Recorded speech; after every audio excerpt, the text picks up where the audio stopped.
I want to say something about love and knowing love. It's probably the one thing I've never ever written.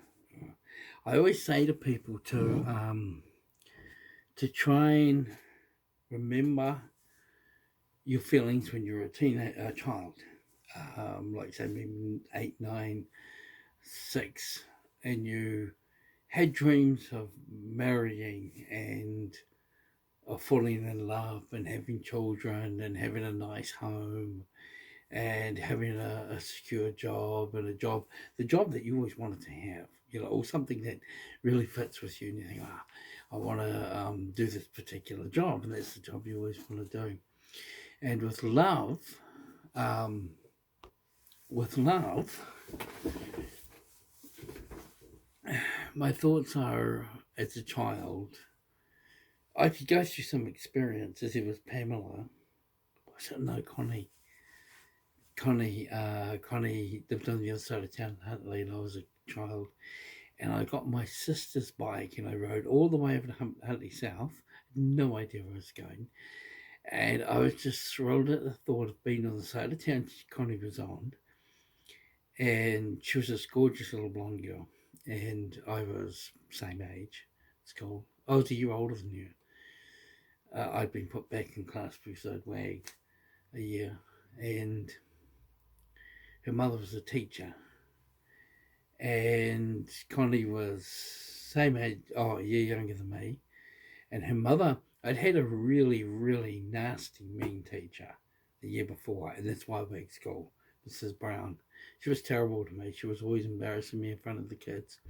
I was the one she put in front of the class and told everyone what an idiot I was, how stupid I was because I didn't brush my teeth, wash my hair, tuck myself in. There was a whole list. And I got tired of it and I just stopped going to school. And I think I was 5, if I remember correctly. And this went on for quite a long time.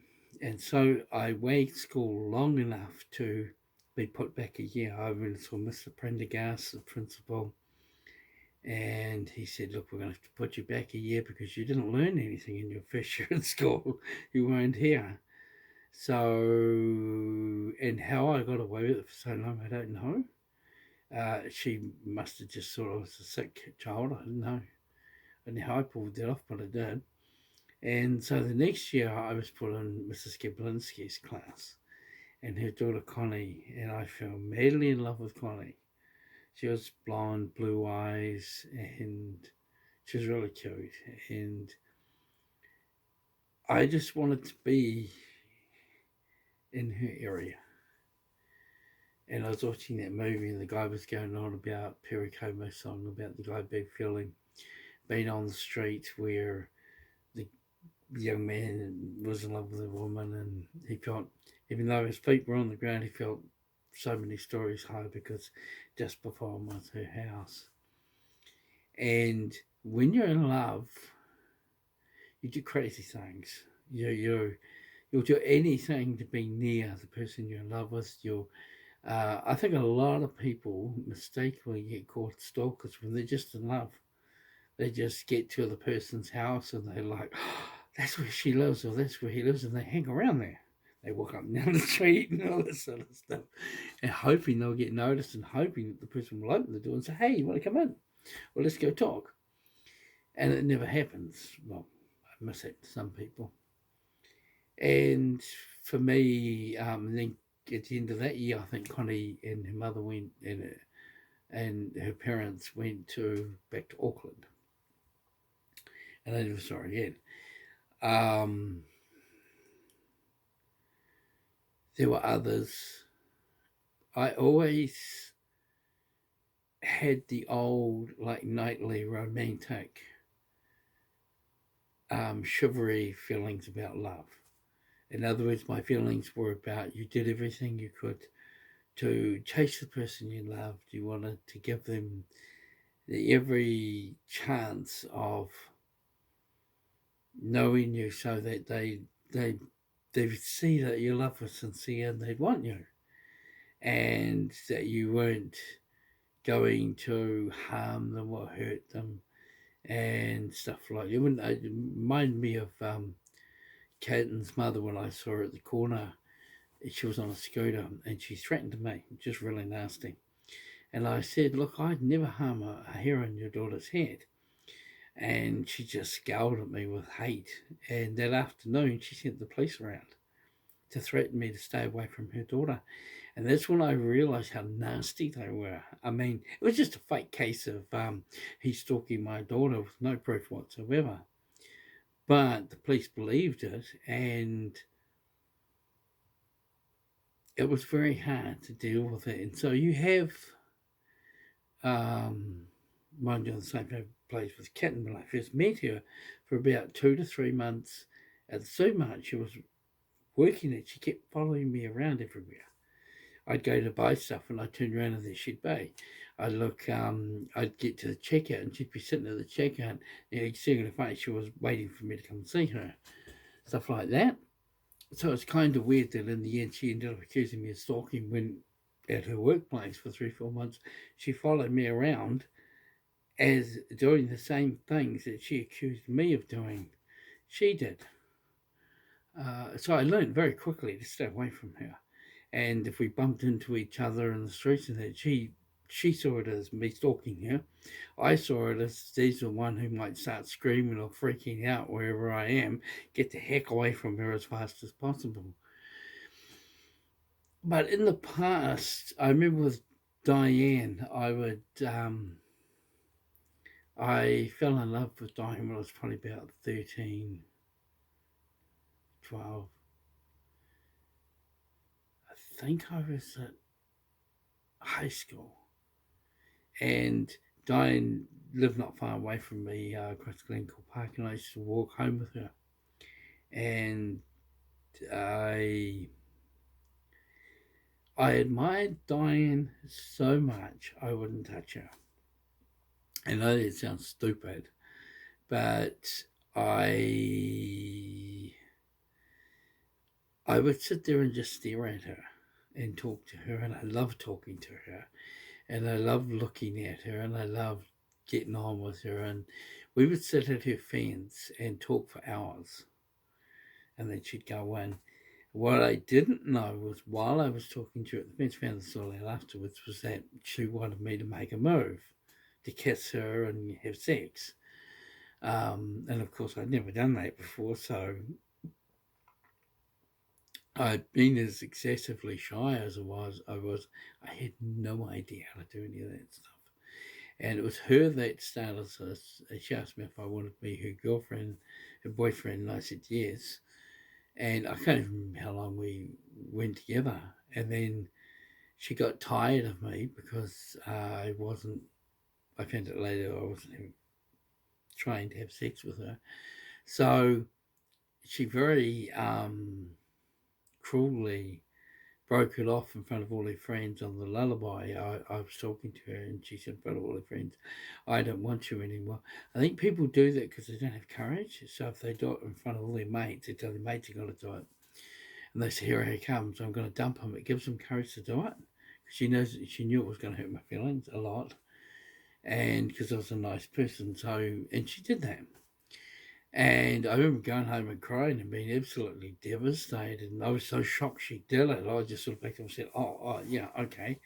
And quickly took her home. I was like, oh my gosh. And then I didn't tell anyone because my mother laughed at everything emotional.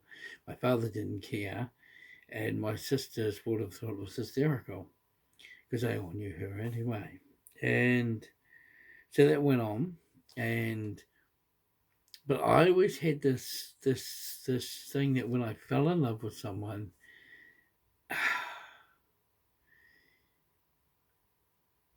I became elated or spiritually excited or thrilled at being near that person, but not sexually.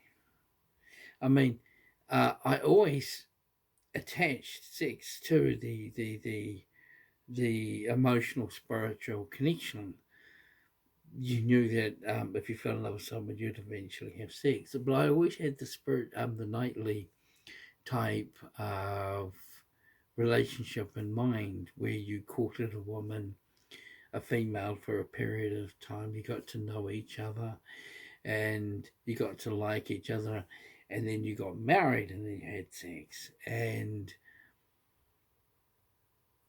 in the family I was in, I ended up having sex with someone by force and things like that, and which was not right. But I didn't get much choice in it, and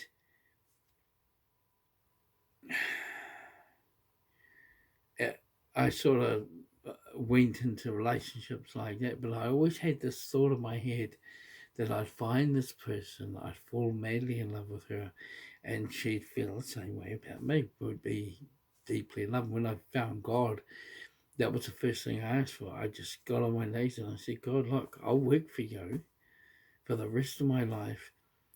I just want, because I stuffed up my marriage and because I got it all wrong, and I knew my ex-wife had done a lot wrong, but I also realised I wasn't perfect, so I must have done a lot of things wrong. So I went into it with those thoughts that she did a lot to destroy it, but I made mistakes too. And I said to God, look, I want another shot at it. I want to try again. I want to marry some woman, and you give it to me, and she'll be the right one, and I'll get that shot again. I'll get to try it again, and make up for all the mistakes I made, especially as a parent, but also as a husband. Things I see. My mind had been formed by dad a chauvinist, mum a feminist. Mum and dad hated each other, so there was no love there. And they were always trying to outdo each other and hurt each other and stuff. And in one case, Mum said that when she came home from somewhere, Dad was sitting on the bed with a rifle in his hand. He was going to kill her. Other cases, in another case, Dad was mucking around, and Mum walked in, saw him at the act of sex. She got a knife and sliced up all his back and his face. So this is the kind of parents I had, and this was the example of love I had. And they didn't love each other, but I always, watching the westerns, watching the movies as a child, I just longed for love. I longed for that.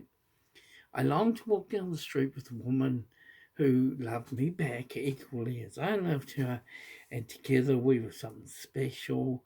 We were we were just we wanted to be with each other.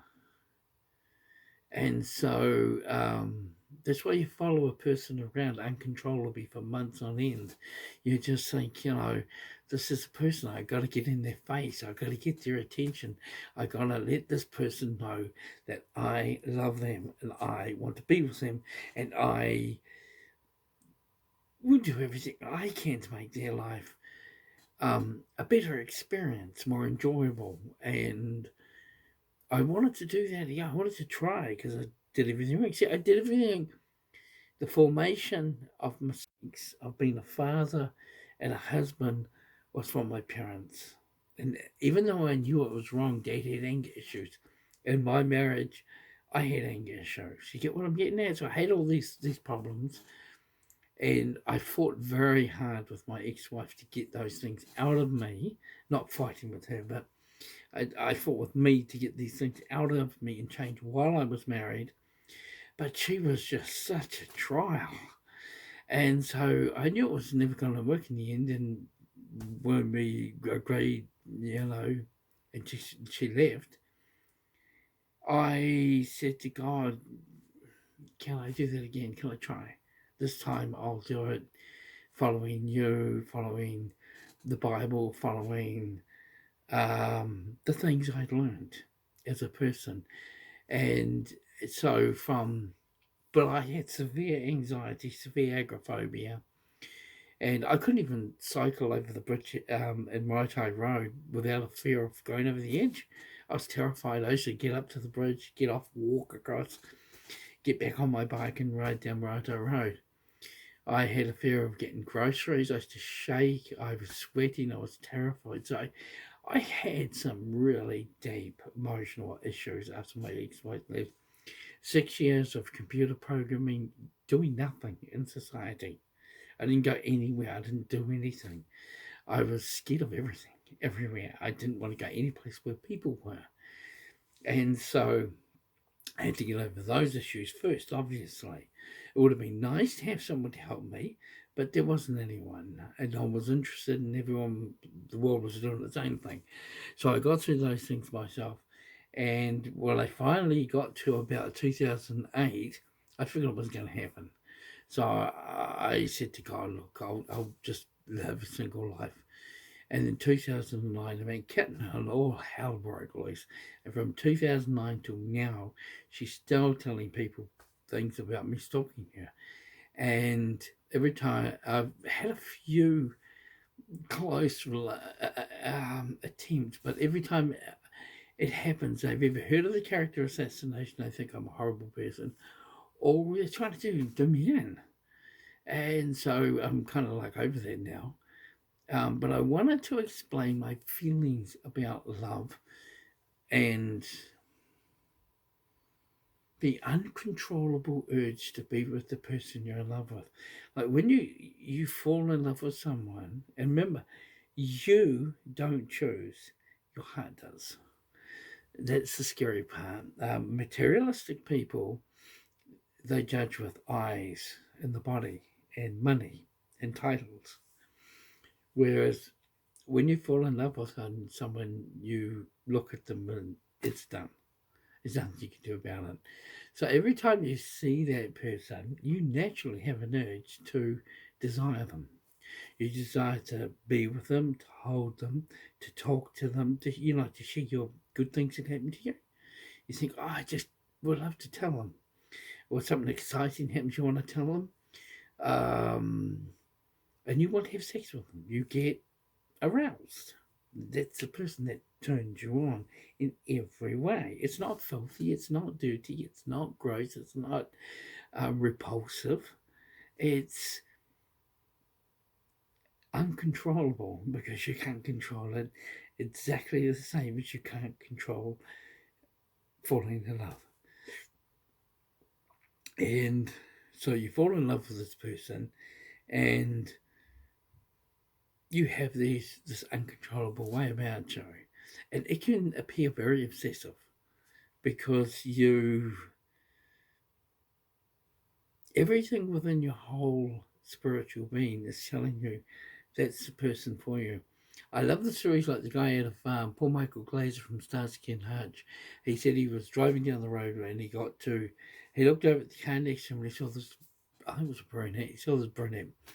And I think his wife had passed away and he fell instantly in love with her. And she looked and smiled, and they both looked at each other.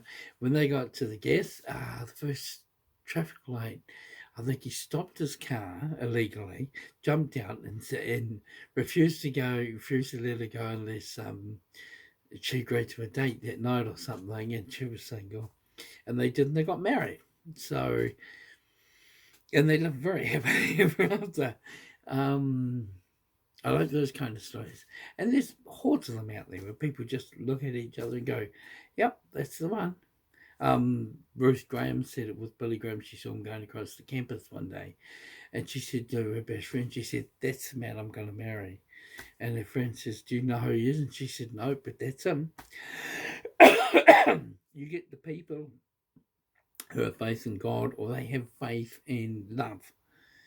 And they see someone, they say, that's the one. Then you get the insecure ones who don't understand, or the feminists who are so cold they couldn't recognize it even if it was there, or the chauvinists are the same. They're so busy trying to have sex with everyone, they think that's a gain, or they're after money or titles or careers, and they can't see love right in front of them.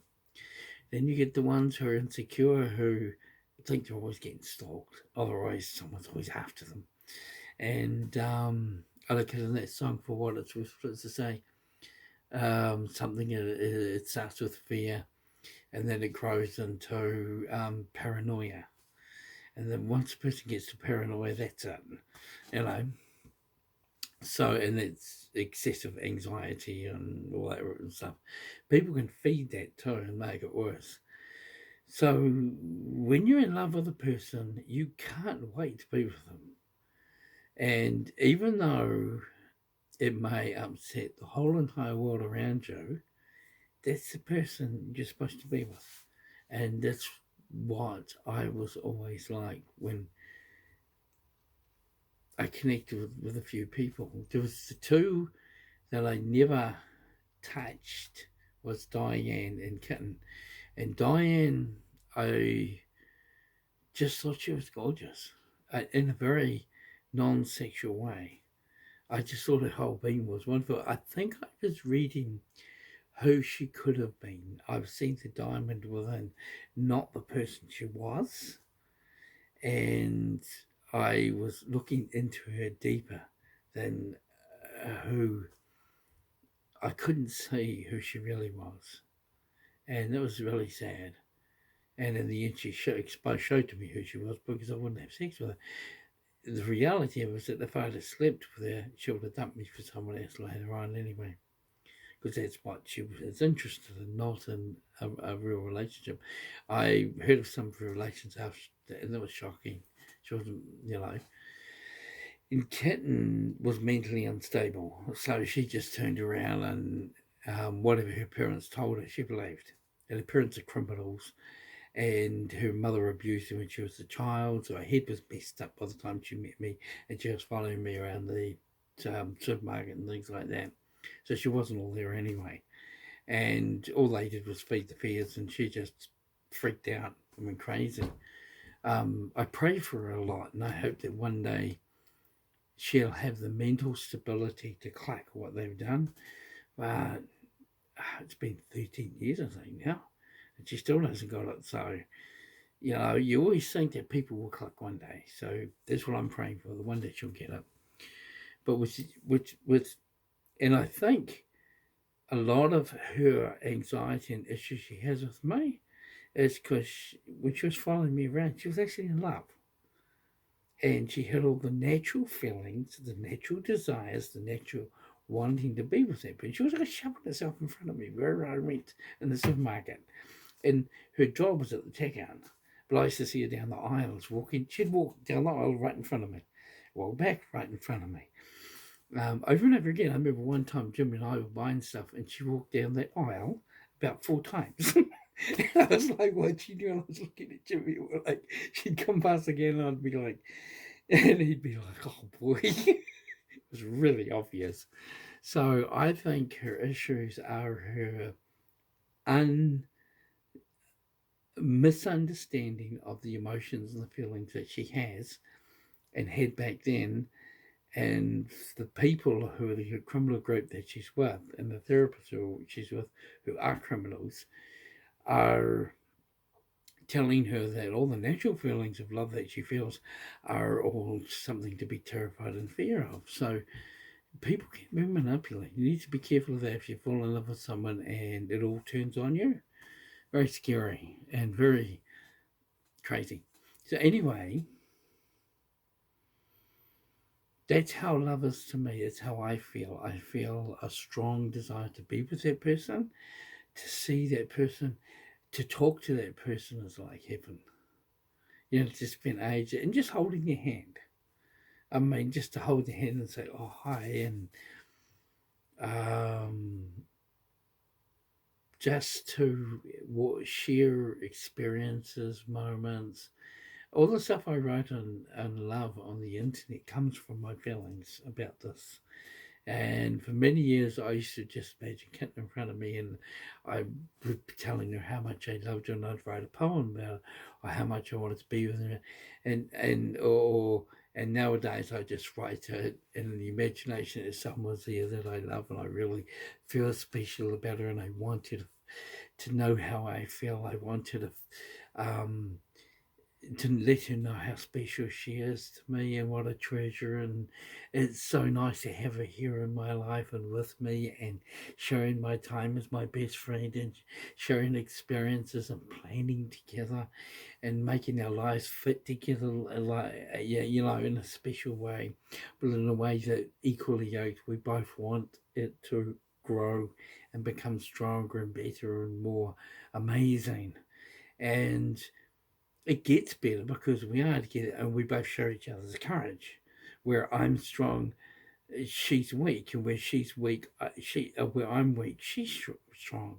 Things like that, so we counter and help each other. And I want to put that out in writing to people to let people know it exists. They can feel like that. They can have that in their marriage. I'm never going to get it, but they can. And so my goal is to give it to them. And I hope people like Kitten and other people will read these kind of things and they'll know there's a possibility of a better loving experience they can share. So that's where I'm from. And that's what I'm all about where it comes to love, marriage, and it's all about honesty, integrity, gentleness, and I think the most special part is best friends. You know, the two closest people together, um, just creating a foundation of kind of like a single life from two. And from there, it just grows.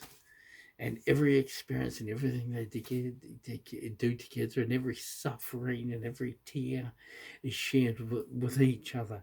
And they know that the other one is their foundation of strength, while they are the foundation of strength for the other. And when anything goes bad, that's who they can lean on without fail, without fear, without worry, without doubt. That's the person who will always be there for them. That's what I always wanted, and that's what I always tried to be. And so I want people at the end to know it's there. It's not just sex, it's not just drugs, it's not just party, it's not just all that career and feminism and chauvinism and materialism and what you buy and money. I want them to know that it's deep in here about two people becoming a tower of strength together and going through life. It's so hard to explain, but it's so real and there. And what we are capable of having in a genuine loving relationship. And when one is letting the other one down, they get through it and they talk through everything, you know, and it never fails. Love doesn't fail because it's real, true love. I'll leave it at that. God bless you. Thank you.